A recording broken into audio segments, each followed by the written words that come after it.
What's up everyone, Bacon here, and today we're going to be doing a Vault of Time guide. This event just opened up and it is a guild focused event, so I want to go over it because it is a very complicated and complex event that people always have a lot of questions on. So basically, you want to go ahead and enter the Vault of Time menu. So now that you are in the Vault of Time area, the first thing you want to do is select a hero to add to your forces. You'll have all of these first 10 slots available to you, but it's okay just to start with one for now because you're going to want to start expanding your kind of area. So we'll just pick Shaltair because she's kind of tanky, does damage, like can hold her own. And then you also want to pick a beast. So let's go ahead and just pick the owl. Like the owl, that's great. And then you're going to want to go get to the blessed relics. And this is where you are going to basically be buffing your units during this event. So you'll start with 3200 blessed essence, and you will use this for the character that you select in this game mode. So since I picked Shaltair, I'm going to go ahead and start with the warrior ones. So let's just go ahead and combine this, equip it, and that is going to give Shaltair some bonuses. This is going to give her attack bonuses, some defense, some accuracy, and then IS. Honestly, I don't even know what IS stands for, but you get that bonus, which is great.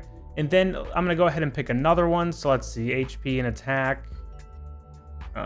Cooldown crit, let's do this one. And so I'm going to equip that. And so these two items are going to give her a bonus. You can see there's kind of like a percentage combat bonus boost that that's giving her. And so she's going to have some bonuses, so she's going to be able to hold her own for a little bit. But basically, you want to kind of buff up your team as the event goes on. And you will collect this essence by taking over these tiles. And so what we're going to want to do is I'm going to go ahead and try to connect with my clanmates because they're already here. So I'm going to go ahead and attack this village. And then if you go to this menu, it'll show you who you're going to attack. It'll say here whether or not it thinks you basically are able to beat this one. It's green and it says the arrow's down, so I am above that and this should be fine for me. It also says I will get 100 essence an hour from occupying this, and so that's just basically every hour I will passively get essence that I can use towards the relics, so I can keep kind of buffing up my team and making them stronger and stronger. So let's go ahead and attack. Toss her in there, toss the owl too, and hopefully she's enough. You can see she's kind of doing some damage. Yep, she's pretty much good. So I got 3 stars, defeat all enemies, defeat enemies within 30 seconds, and don't lose any heroes in the battle. Basically, the more stars you get, the less health or kind of energy you lose. And so I only lose 6 for getting 3 stars, which is great. And then afterwards, I can add a unit of mine to the village, which will increase the amount of blessed relics that I get per hour. So you see, I get a 20% bonus, which is very important. So make sure you do that. And so I'm going to keep battling. This one's higher, so I'm actually just going to add another unit. Let's add him. And then let's toss in a warrior, since I have warrior relics built out basically. And so we're going to do this. You should be good to go. So basically, if you don't have any really strong heroes that can push this, you can use a full team if you want. It's really kind of up to you and your personal preference. Like I did before, I'm going to add a unit to this so I can get that bonus. And then let's attack this.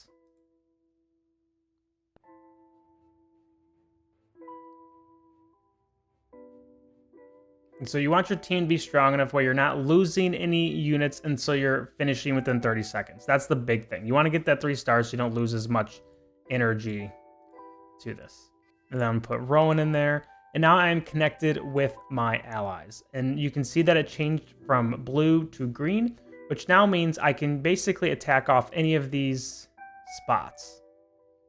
So I can attack this one, I can attack here, I can attack anywhere on here. So if you look up here, you can see that I have 10 of 15 settlements that I'm allowed to have. You can only have a certain amount. And currently my max limit is 15.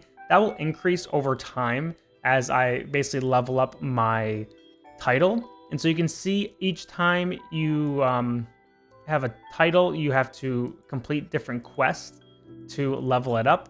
When you complete this and when you upgrade, you get rewards. So you can see I get 15 scrolls and 2 8-hour purple essence things, which is really nice. And then the only quest I need is one more blessed relic, and then I basically need to get 2,500 more essence.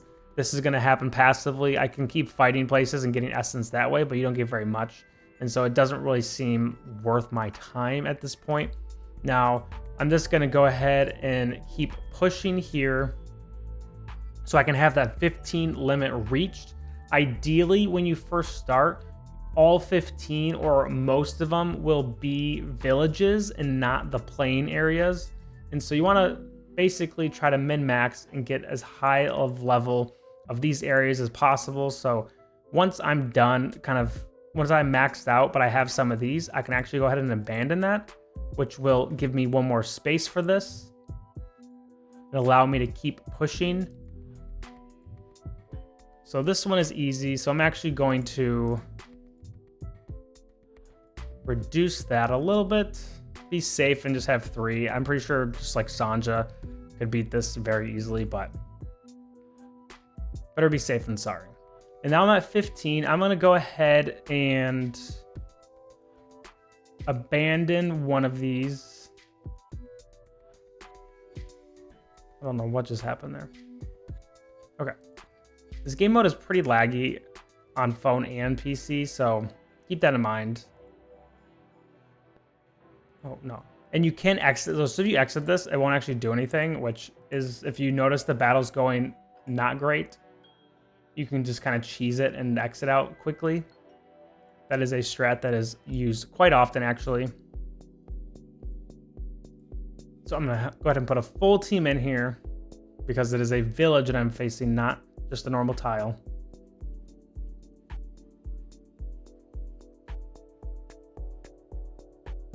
Alrighty.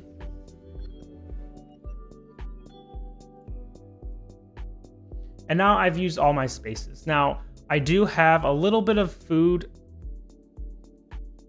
left, and so I could go ahead and abandon this. Attack this. Let's go ahead and just do something like this.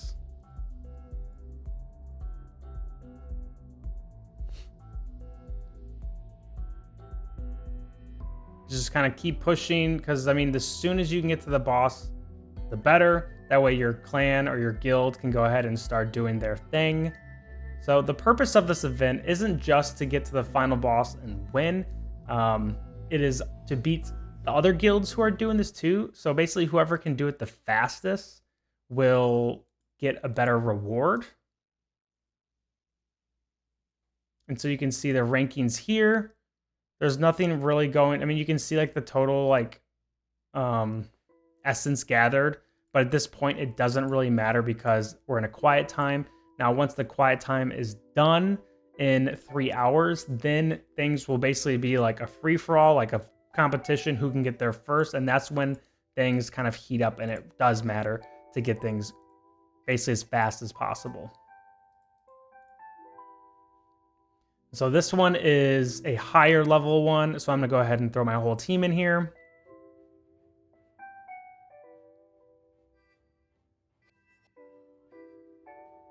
Beat it relatively easily, which is good.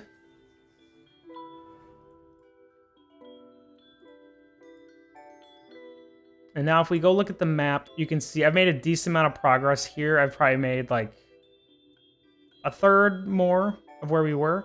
And so hopefully my team can continue pushing from here and just get closer. That's obviously the goal, is to get as close as possible to the gates by time the quiet time is done. Ideally, you just get to the gate by time the quiet time is done, but every guild doesn't have as many people participating, or it's not as active, and so you might not get that right away.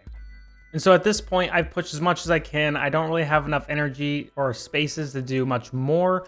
I could just kind of like keep repeating using like 1 unit at a time and going through these easy tiles. But honestly, I'm not at the point where I want to try hard that much. And I know my other guildmates will be pushing too, because not everyone has really done anything yet. And so I know we'll probably get there by the time the 3 hours ends. Now, a few things to note. I mentioned earlier that completing these quests is really important to get some of the rewards here. Basically, every time you level up or rank, there's like 5 or 6 of them, you get really good rewards. So you want to make sure you're completing these quests. On top of that, you also get different buffs.